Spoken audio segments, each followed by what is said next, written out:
Question.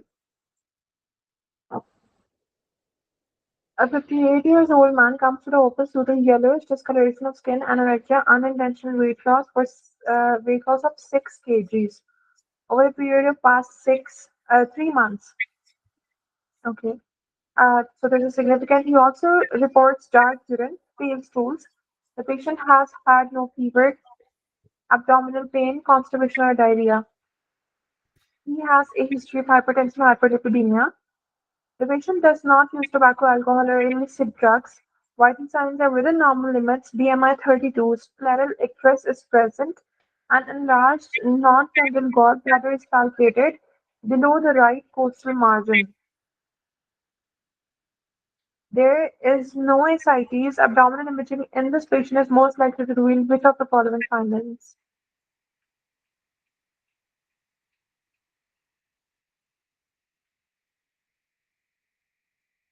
Cystic lesion at the tail of pancreas, gallstone obstructing the cystic duct,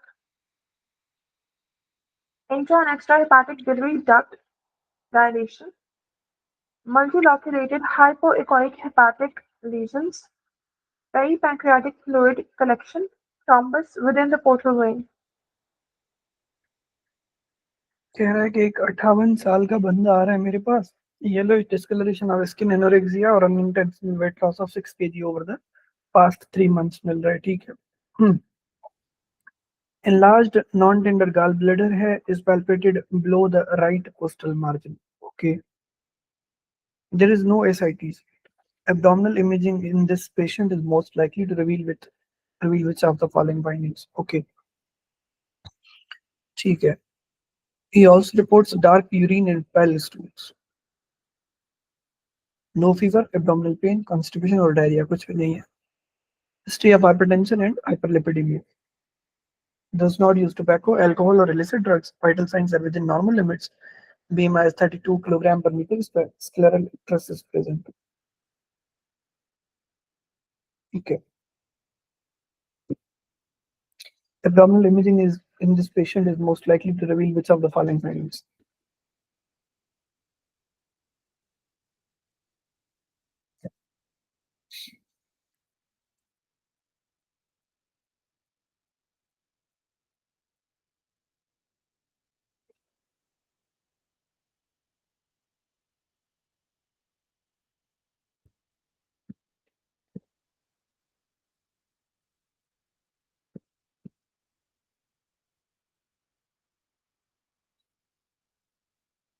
हो गया?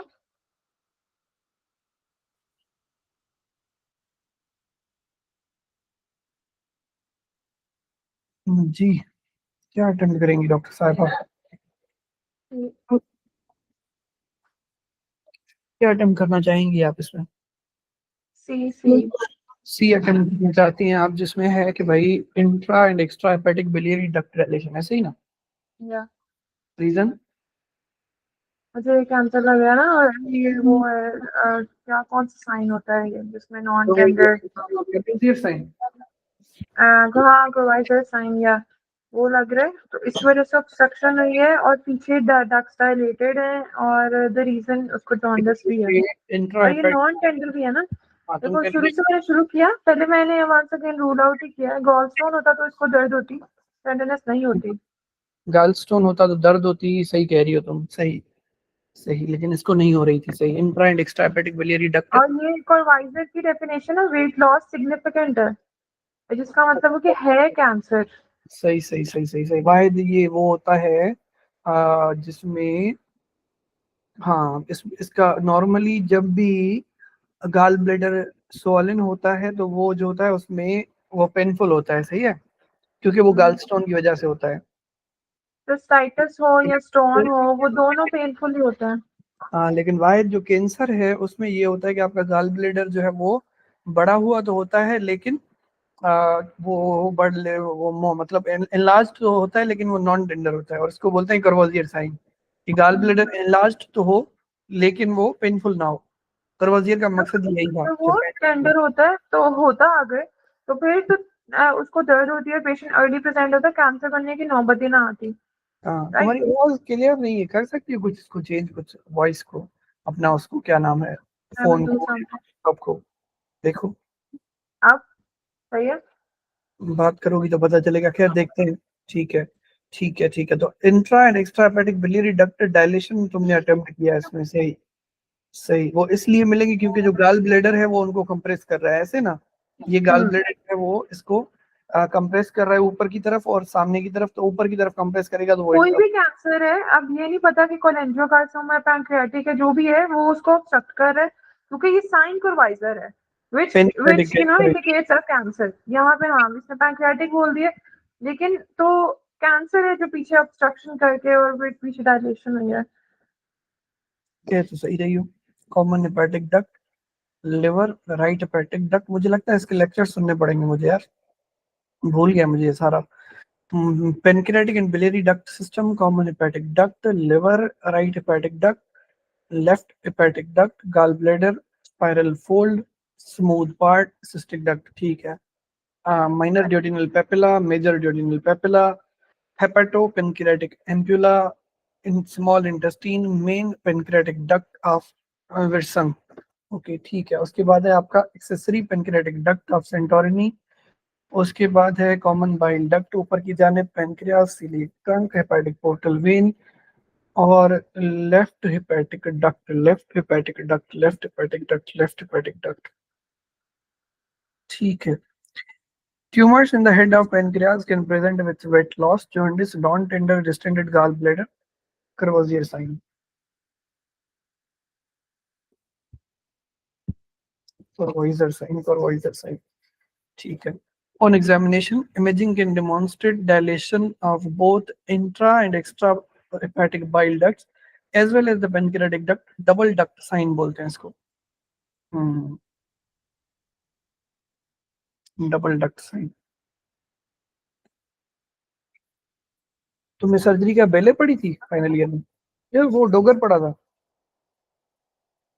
मैं teachers के सामने बेले बैठती थी, वैसे मैं डोगर पे थी। हमारे यहाँ वैसे इरफान पढ़ते हैं, लेकिन मैं वाहिद बंदा था जिसने, सर्जरी के लिए कौन मसूद है? हाँ सर्जरी की इरफान पढ़ते हैं हमारे यूनिवर्सिटी वाली। लेकिन मैंने डोगर पढ़ी थी उस टाइम पे, क्योंकि सेल्फलेस वाली बाजी है वो डोगर पढ़ाती थी, मैं उसको देखते देखते मैंने सेल्फलेस की बुक पढ़ी थी, तब हाँ, सेल्फलेस की बुक आई थी। पढ़ा मैंने लास्ट मंथ था, पर ठीक है खैर। Imaging and demonstrate dilation of both intra, मुझे ये तभी तो पता चला कि पंजाब में जो ये बुक चलती है अपना, क्या नाम है, डोगर। खैर, imaging can demonstrate dilation of both intra and extrahepatic bile ducts as well as pancreatic duct double duct sign. Okay, ठीक है। This patient with painless jaundice, weight loss, anorexia, and a palpable gallbladder most likely has pancreatic cancer. Most 60% to 70% pancreatic tumors occur in head of the pancreas, which is in close proximity to the biliary tree. As these tumors expand,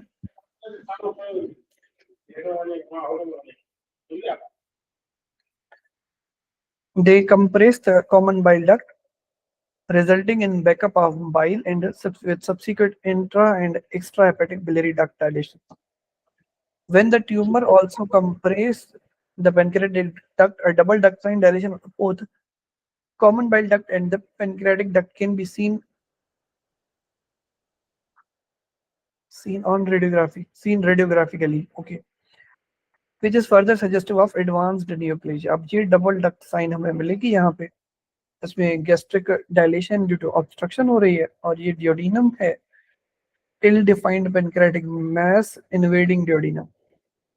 ये मुझे तो समझ नहीं आ रहा कोई खास, ये पीछे से आ रही है अपना अपना क्या नाम है, स्टमक जो है वो आ रहा है इधर डियोडिनम के साथ ज्वाइंट होगी। ठीक है, इसके आगे ये पेनक्रियाज है, तो पेनक्रियाज जो है वो आपका ये पेनक्रियाटिक मैस है। ठीक है, ये बड़ा हुआ है, और ऊपर जो है वो आपकी बाइल डक्ट बड़ी हुई है, जो ऊपर डियोडिनम से ऊपर जा रही होगी, लाइक ऊपर से डियोडिनम में आ रही होगी नीचे। ठीक है, तो ये आपका वो है, स्वॉलन है दोनों।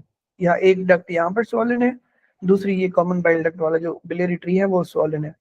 ठीक है, क्योंकि ये बैकअप होगा पूरा बाइल का, बैकअप की वजह से ये पूरा स्वॉलन होगा, इंट्रा और extra hepatic duct, dilation of both common bile duct and pancreatic duct. ठीक है, Symptoms of pancreatic cancer occurring at the head of pancreas include painless jaundice, yellowish skin, pruritus, pale stools, and dark urine, and a non-tender distended gallbladder at the right costal margin, that is Courvoisier sign. Okay. In contrast, cancers in body or tail of pancreas usually present with abdominal pain but without jaundice, since they do not typically obstruct the biliary system. सही बात है कि अगर body और tell of the pancreas का cancer होगा तो वो आपके डक्ट को ब्लॉक नहीं करता, बिलियरी सिस्टम को ब्लॉक नहीं करता, तो उनमें आपको इस तरह की प्रेजेंटेशन नहीं मिलेगी। ठीक है, इसको पेनलेस जॉन्डिस बिल्कुल सही कह रहा है। ये दो चीजें जो बहुत ज्यादा इंपॉर्टेंट है, एक पेनलेस जॉन्डिस मतलब पकड़ने वाली बात है, और ये कर्वाजियर साइन। ठीक है, नॉर्मली एक चीज याद कर लो, ये मुझे उस टाइम की ये डॉगेट से देख के मैंने सर्च किया था, कोई आर्टिकल वगैरह पढ़ा था, जब भी तुम्हारा गाल ब्लेडर डिस्टेंडेड होगा तो वो पेनफुल होता है मोस्ट ऑफ द टाइम, लेकिन कैंसर में वो जो है नॉन डिस्टेंडेड होता है, क्योंकि उसका डिस्टेंशन का रीजन स्टोन है ही नहीं, या ब्लॉकेज उसकी जो है वो ऑब्स्ट्रक्शन नीचे की वजह से है, पेनक्रियाज की कैंसर की वजह से। ठीक है, तो इस वजह से इन्होंने इसको नाम दिया था कोर्वाजियर sign. Okay, choice A, pancreatic cystic lesions are usually asymptomatic. Jaundice is unexpected in a pancreatic tail. मुझे एक सेकंड दो, मैं आ रहा हूँ।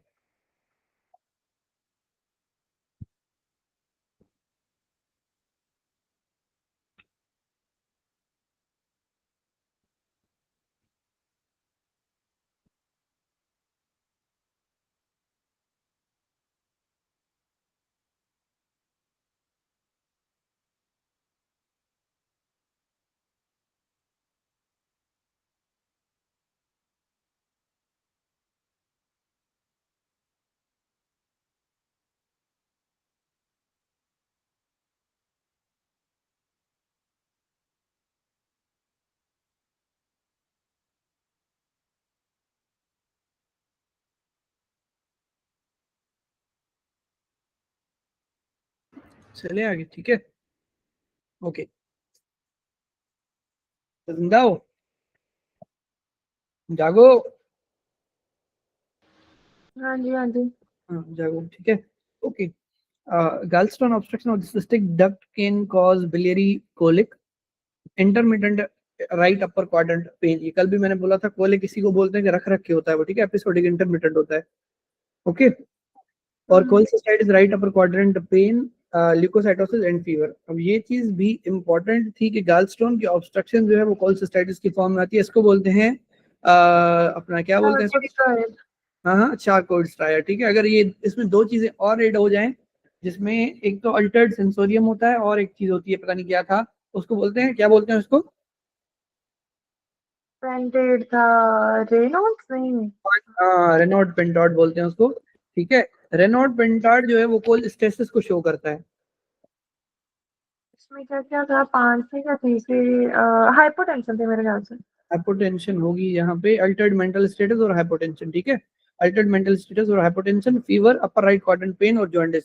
ये बहुत ज्यादा इंपॉर्टेंट है, इसलिए कि अक्यूट कोलेंजाइटिस जो होती है आपकी, यानी जो आपका गाल ब्लेडर का जो इन्फ्लेमेशन है स्टोन की वजह से, वो शार्कोट स्ट्राइड की फॉर्म में आता है। अगर यही रेनॉल्ड पेंटॉड की फॉर्म में आ रहा है, मतलब वहां पर क्या हुआ, स्ट्रेसिस हुई है, और स्ट्रेसिस की वजह से क्या होगा, बैक्टीरिया वहां पर घर कर गए, और घर करने से अभी शॉक और एब्सेप्सिस में चले जाएंगे। ठीक है, समझ आया कि अगर रेनॉल्ड पेंटॉड होता है तो ये बिलियरी ट्री का स्टोन होता है, ये बिलियरी ट्री की ऑब्स्ट्रक्शन होती है। अगर शार्कोट ट्रायड होता है तो ये मोस्ट ऑफ द टाइम गल स्टोन की वजह से होता है, गल ब्लेडर का स्टोन होता है।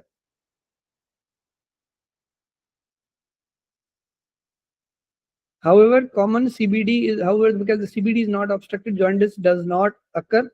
In addition, gallbladder tenderness is expected when weight loss would be atypical. Obvious सी बात है। Pyogenic liver abscess are identified radiographically as multiloculated hypoechoic hepatic lesions that present with jaundice and weight loss.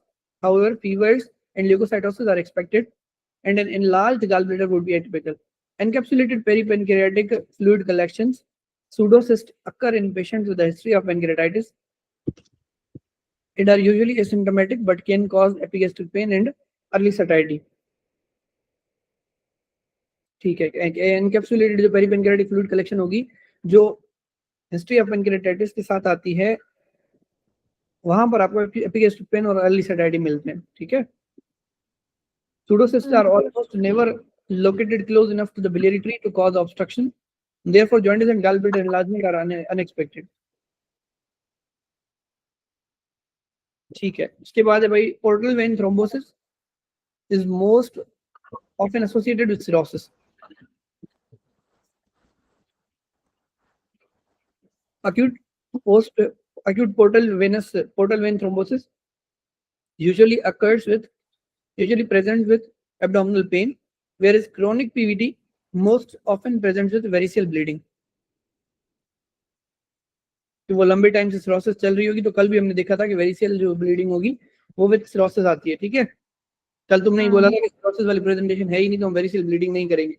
तो अगर chronic cirrhosis चलती रहेगी तो वो वेरिसियल bleeding के साथ आएगी, और क्रॉनिक पीवीटी जो है वो सिरोसिस से भी एसोसिएटेड होगी, ऑब्वियस सी बात है। The patient's weight loss, jaundice and palpable gallbladder are more consistent with the pancreatic cancer, ठीक है। ये है पीवीटी, पोर्टल वेन थ्रोम्बोसिस। एक होती है बर्ड-क्यारी सिंड्रोम, है ना। बर्ड-क्यारी सिंड्रोम बोलते हैं जब लिवर के ऊपर से जो हेपेटिक वेन निकल रही है उसमें मसला हो, ठीक है। पोर्टल वेन थ्रोम्बोसिस जो है वो नीचे यहाँ पर मसला हो, okay. Yes.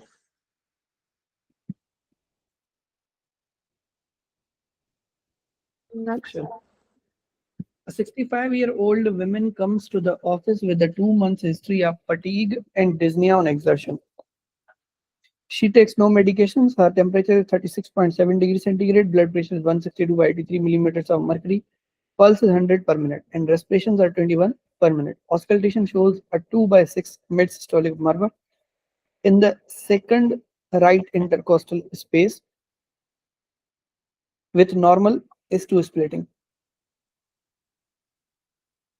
No peripheral edema is noted. Rectal examination shows Goyic negative brown stool.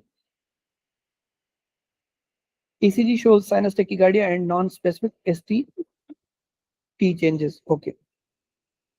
Subsequent laboratory results are as follows: hemoglobin 8.6 gram per dl, MCV 74, platelet count 440,000,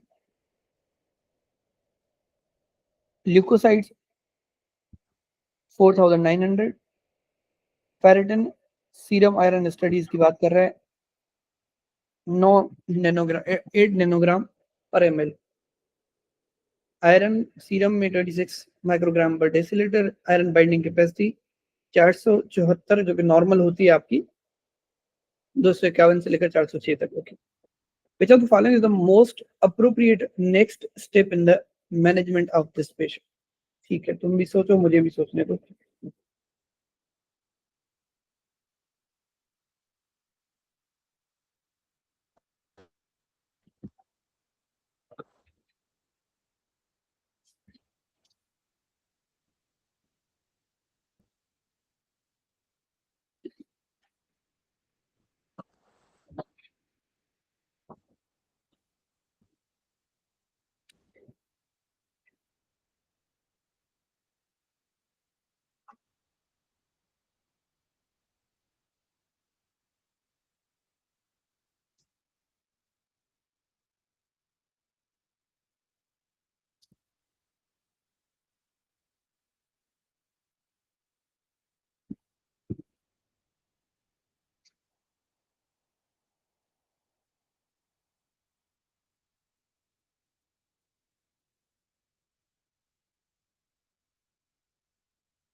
क्या करोगे अटेम्प्ट में?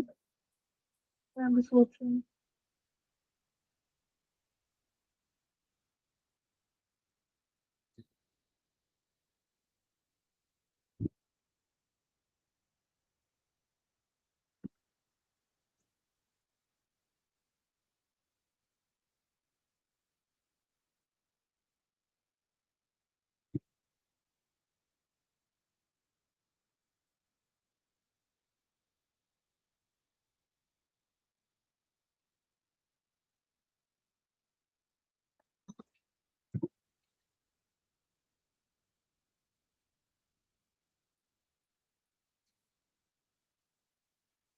What will you do? अब दिल तो colonoscopy endoscopy में simple रखना चाहता हूँ, इसको ज्यादा इसके नहीं सोचना चाहता। 65 Echo. साल हाँ, उसमें अपना जो है वो हीमोग्लोबिन का बहुत कम होना, अपना मीन कॉर्पस्कुलर वॉल्यूम का कम होना। आई नो कि कोई एक नेगेटिव आ रही है, ठीक है, ओकल्ट ब्लड के लिए पॉजिटिव आनी चाहिए। और कोई मुझे कॉज नहीं मिल रहा है इस अम्मा में इतना कम हीमोग्लोबिन और एमसीवी कम होने का। बोन मेरो बायोप्सी तब करूं जब मैं सोचूं कि इसको अपना वो हो गई है ड्राई टैप, क्या होता है, क्या बोलते हैं उसको, एप्लेशिया, ठीक है। नहीं उसका कोई रीजन समझ आ रहा है। इकोकार्डियोग्राफी तब करूं जब मुझे हार्ट का कोई मसला नजर आए। मरमर माइल्ड है, एसटी चेंजेस बूढ़ी अम्मा में, साइनस टैकिकार्डिया, दिल नहीं कर रहा, मे भी हो रीजन मुझे नहीं पता। Endomysial and trans tissue Okay, let's go for the option. लगेंगे celiac भी नहीं है और आखिरी का तो मुझे डी आइडिया नहीं था ऑप्शन कि हो ये सकता किसमें। है, डी ऑप्शन हो सकता है, लेकिन अम्मा बूढ़ी है इसीलिए कितने बूढ़ों बंदों में मुझे नहीं पता। अगर और कोई ऑप्शन होता तो यही हो सकता है। एसोटोप लेबल्ड एरिथ्रोसाइट छिंटिग्राफी, छिंटिग्राफी मतलब ये वो है, फ्लोरोस्कोपी है। क्यों करूंगा मुझे इसका रीजन फिल वक्त नहीं पता। थियरी मेरी नहीं पड़ी हुई इसकी, थियरी पढ़े मुझे टाइम हो गया इसका, फाइनल ईयर का स्पेशली। यूनिवर्सिटी छोड़े टाइम हो गया, तो मुझे तुम्हारी नॉलेज फिर भी फ्रेश है मुझसे, सर्जरी की या मेडिसिन की, मुझे पढ़ना पड़ेगा इसको थियरी को। खैर बताओ तुम क्या कर रही हो। पता नहीं, आई एम नॉट श्योर, मगर मुझे एको लग रहा है। तुम्हें एको लग रहा है, कोलोनोस्कोपी एंडोस्कोपी। मुबारक हो, मेरा पहला सवाल सही हुआ है 11 में से। नहीं, और भी सही हुआ था। 10 पीछे गलत करके आए मुझे याद है। ठीक है चलो, बोनी तो हुई, हमारी दुकान की ग्राहकी तो हुई। अच्छा, इसको मैं सिंपल ही रखना चाहता हूँ, ये वही केस है जो वो हम पढ़ते हैं फर्स्ट एड में, ठीक है। हाँ, मुझे आ गया याद, लेकिन okay, let's read from here. हाँ बस। The most common cause of iron deficiency anemia in the elderly is gastrointestinal blood loss. The next step in the evaluation would be colonoscopy and endoscopy. A single negative occult blood test does not exclude the possibility of gastrointestinal bleeding. अब मेरे लिए ये चीज काम की, क्योंकि ये चीज मुझे तंग कर रही थी। हालांकि भले मेरे पास डायग्नोसिस थी, कॉन्सेप्ट था, स्टिल मुझे ये चीज तंग कर रही थी कि नेगेटिव जो टेस्ट है मैं इसको कहाँ दे मारूं। तो ये कह रहा है कि अगर सिंगल टेस्ट नेगेटिव आ भी जाती है तो नॉट अ बिग डील, ठीक है, कि उस पर आप रिलाय नहीं कर सकते क्योंकि कैंसर बहुत ज्यादा खतरनाक होता है। ओके, दिस पेशेंट्स, देखो अम्मा है बूढ़ी, इसकी मेंस्ट्रुअल साइकिल तो है नहीं, और कोई मसला है, इसको सारे माइल्डर लगे पड़े, तो उस हिसाब से मे भी। ओके, चच्चा 40-45 का हो, उसको ये प्रेजेंटेशन आए ऊपर वाली, तब भी तुम कैंसर की तरफ जाओगी। अम्मा 52 साल से ऊपर की हो, उसमें आपको ये प्रेजेंटेशन मिले, कैंसर की तरफ जाओगी, सही है। ठीक है। एक और भी चक्कर था कोई राइट और लेफ्ट का, कि राइट साइड के कैंसर ज्यादा होते हैं मेल के अंदर, ऐसे लिखा था फर्स्ट एड में। I don't remember. ना करो।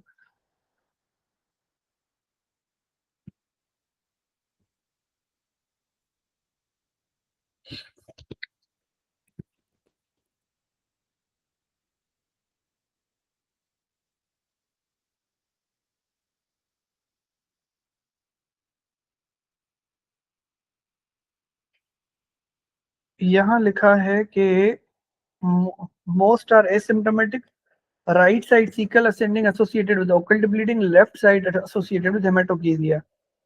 अच्छा, ये इस तरह से लिखा है इन्होंने, सही। राइट साइड सीआरसी ज्यादा होता है, अब मैंने खुद से सवाल पूछा है ये, ठीक है।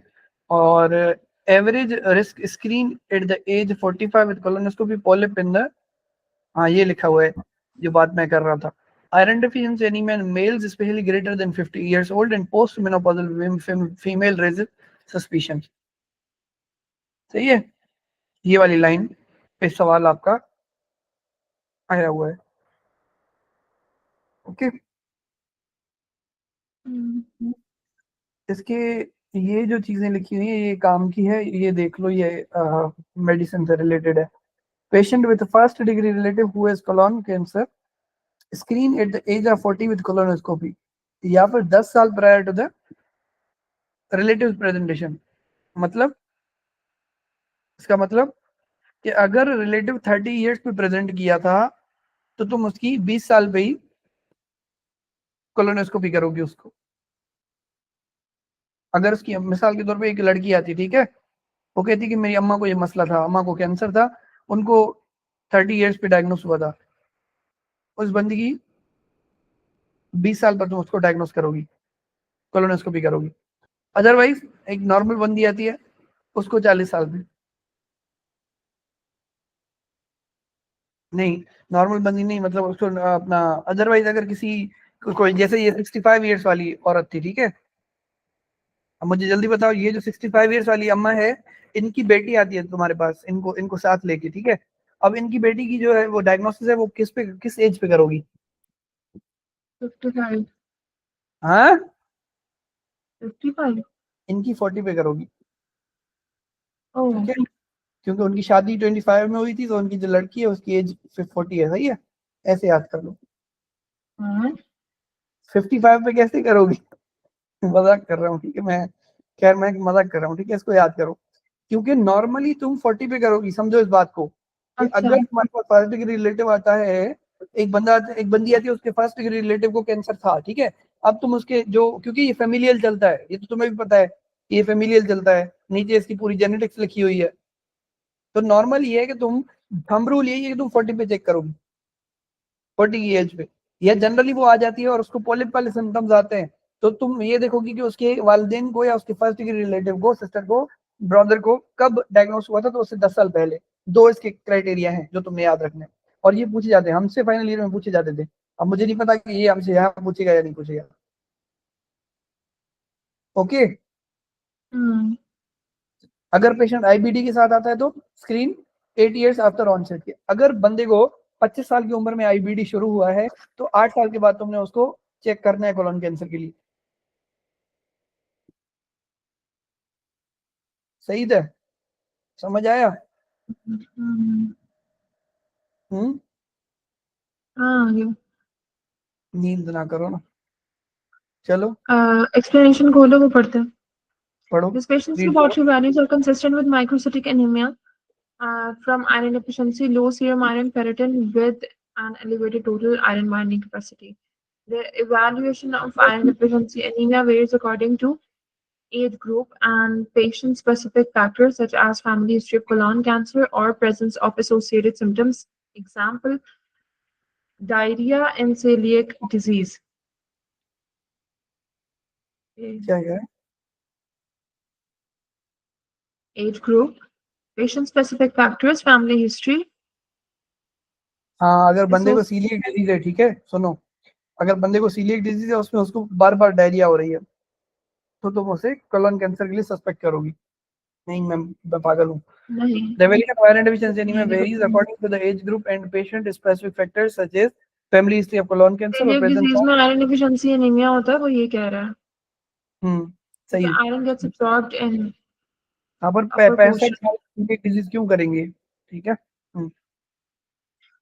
This patient has only non-specific symptoms of anemia, dyspnea, and tachycardia from hypoxemia, and a systolic murmur due to hyperdynamic circulation. चलो, मैं यहाँ पर गलत था, क्योंकि मैंने बोला कि इसको और कुछ नहीं है, तो इसको जो डिज्निया और टेकिपनिया है वो हाइपोक्सीमिया की वजह से, जो कि जनरली हम पढ़ते हैं एनीमिया के फीचर्स में, कि जल्दी थक जाती है, जल्दी वाली चीजें जो आती हैं, ठीक है, डिज्निया मतलब सांस में तकलीफ। उसके बाद आपका ये जो है सिस्टोलिक मरमर है, बिकॉज ऑफ हाइपरडायनामिक सिचुएशन। हाइपरडायनामिक सिचुएशन क्यों होती है एनीमिया में? ये आयरन कैरिंग कैपेसिटी उसकी वो कम है, इस हाँ, वजह क्योंकि से वो ज्यादा ये सर्कुलेशन होगी तो कंपनसेट. हाँ, बिल्कुल बिल्कुल गुड, ठीक है, क्योंकि वो जो ऑक्सीजन है वो नहीं पहुंच पा रही, तो हार्ट क्या करती है, तो कहती है कि चलो ठीक है, मैं आपको रिफ्लेक्स में स्पीड बढ़ा के देती हूँ ब्लड की, ठीक है, परफ्यूजन बढ़ा दे के देती हूँ। एक चीज नोट करिए कभी तुमने, हमारे देसी पेशेंट्स को जब हम ड्रिप लगाते हैं ना, रिंगर की या नॉर्मल सेलिन की, वो कहते हैं हमें ताकत आ जाती है।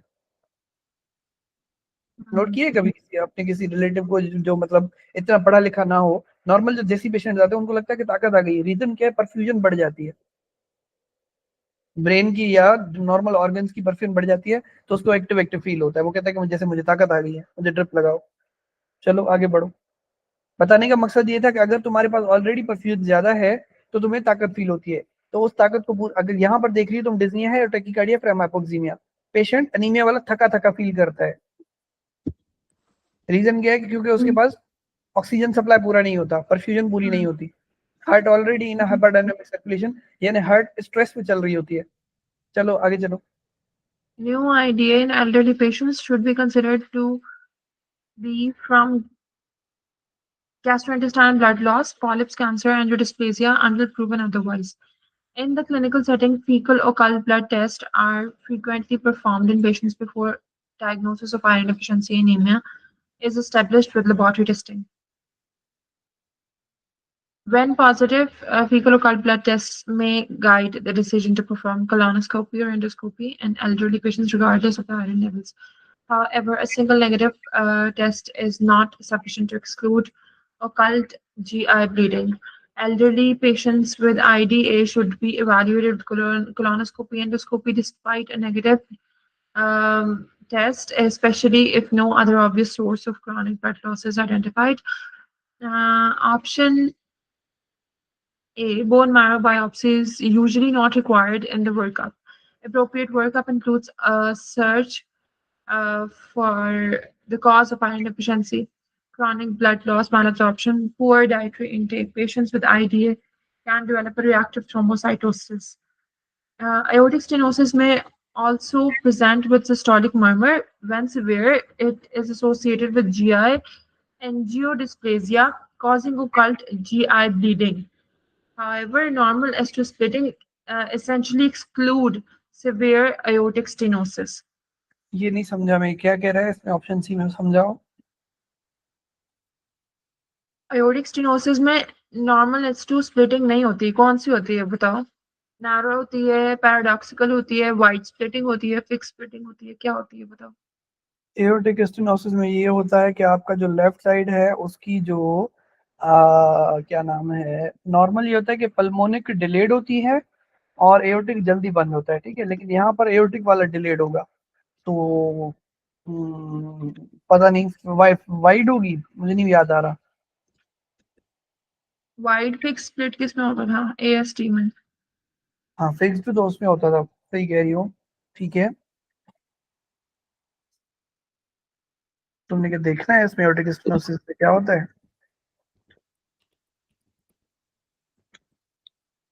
अब ये कह रहे हैं कि इसकी वजह से ऑल्दो उसमें सिस्टोलिक मर्मर होता है जो कि इस पेशेंट में भी है, लेकिन हमने एक्सक्लूड इसको स्प्लिट के बेसिस पे किया है कि उसमें डिलेड स्प्लिट होगा। Paradoxical splitting, aortic stenosis paradoxical. Paradoxical splitting.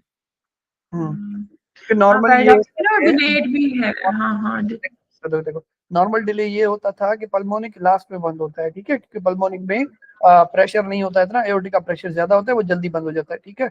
और स्पेशली वो जो इंस्पिरेशन एक्सपिरेशन का चक्कर था, कि इंस्पिरेशन पे क्योंकि आपके राइट साइड का प्रेशर नेगेटिव जो होता है वो मेरे ख्याल से और कम हो जाता है इंस्पिरेशन में, ठीक है, नेगेटिव प्रेशर होता है ना, जब हम इंस्पायर करते हैं तो thoracic pressure, intrathoracic pressure negative हो जाता है, जिसकी वजह से राइट साइड का प्रेशर और कम हो जाता है, जिसकी वजह से जो राइट साइड का वाल्व है वो बंद होने में टाइम लेता है। तो डिले डिले नॉर्मल पल्मोनिक का होना चाहिए था। अगर अब ये एओर्टिक का डिले हो जाएगा, क्योंकि एओर्टिक जो है वो रास्ता बंद है एओर्टिक का, तो इस वजह से यार लेफ्ट बंडल ब्रांच ब्लॉक है, इसको बोलते हैं पैराडॉक्सिकल स्प्लिटिंग, यानी उल्टा स्प्लिटिंग, जो नॉर्मल हो रही थी उसके टोटली उलट। सही। ठीक है, खैर, ठीक है ठीक है ठीक है, मतलब यहाँ पर हमें याद करना पड़ेगा कि एओर्टिक स्टेनोसिस मतलब पैराडॉक्सिकल स्प्लिटिंग। ठीक है, ओके। ओके, ये कह रहा है कि एओर्टिक स्टेनोसिस में सिस्टोलिक मर्मर मिलता है when severe, it is associated with GI angiodysplasia. अब ये मुझे पहली बार मैं सुन रहा हूँ कि जो एओर्टिक स्टेनोसिस है वो एसोसिएटेड है जीआई एंजियोडिस्प्लेजिया के साथ, ये मैंने नहीं पढ़ा पहले कभी। तुमने पढ़ा है इसको? ऐसे में लिखा हुआ एफए में लिखा हुआ है ये? एंजियोडिस्प्लेजिया का डॉक्टर। एंजियोडिस्प्लेजिया में? हाँ करो, दुख होगा मुझे मुझे अगर लिखा हुआ था तो।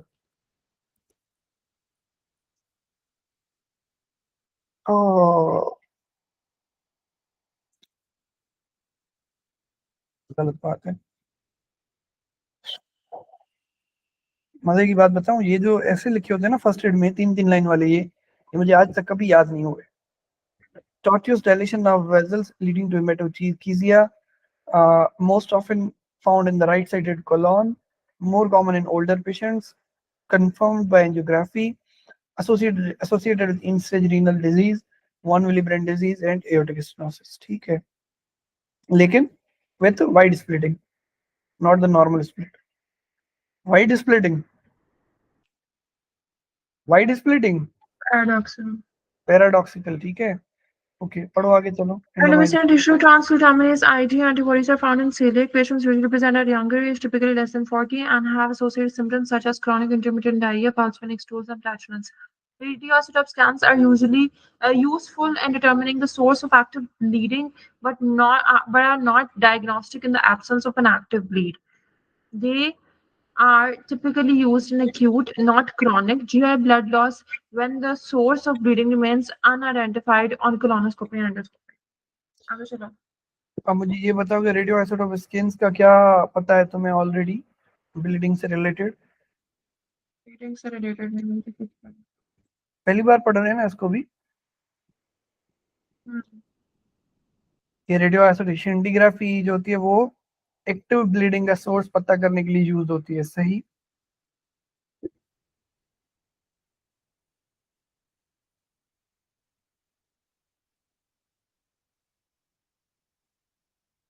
ठीक है, चलो.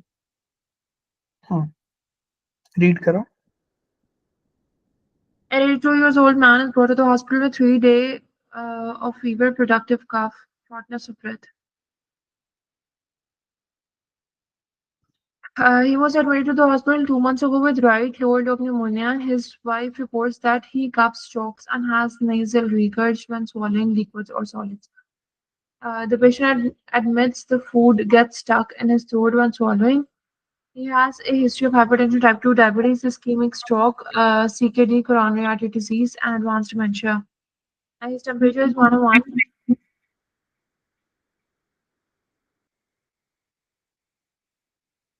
His temperature is 101, blood pressure is 142/90, pulse 104, respiration 20. Neck examination shows midline trachea without palpable masses. Lung examination show crackles in the right lower field.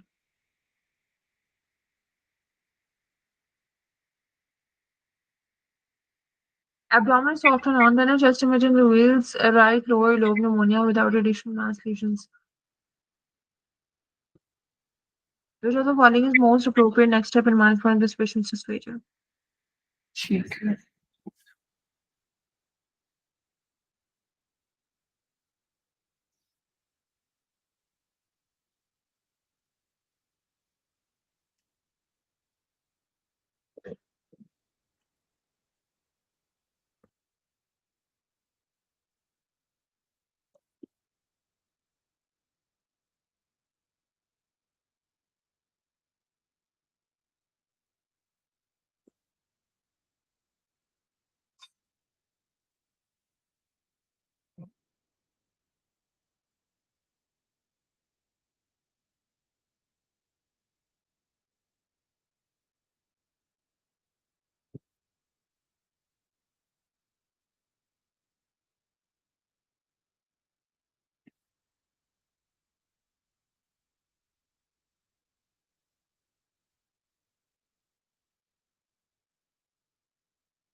क्या अटेम्प्ट करने जा रही हो?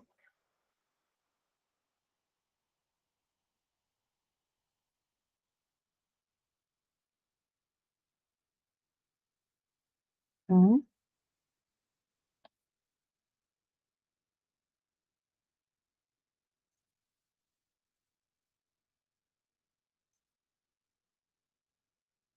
आवाज आ रही है?